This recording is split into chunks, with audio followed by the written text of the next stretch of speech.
माजा ललक हमारा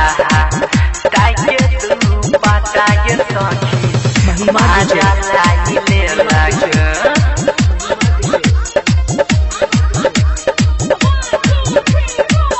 दादाजी के बेटा सखी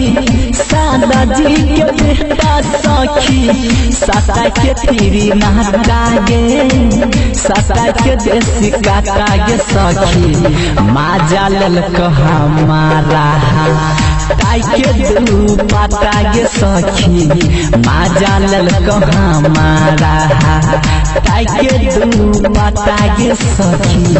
दादाजी के बेटा सखी साता के फिरी नहता गे साता के फिरी नहता गे सखी माजा ललक हमारा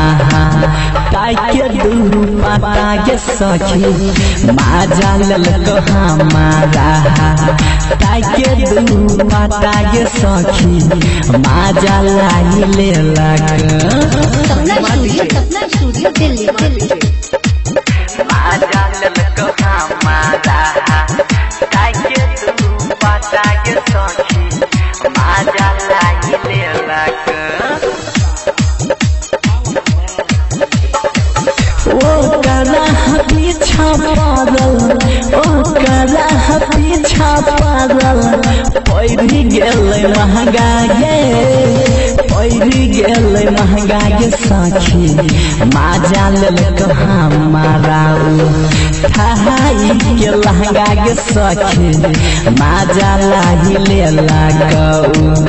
थाई के लहंगा गे सखी सपना स्टूडियो दिल्ली माजा ललक हमारा ताई के तू बताए सखी माजा लाइले लग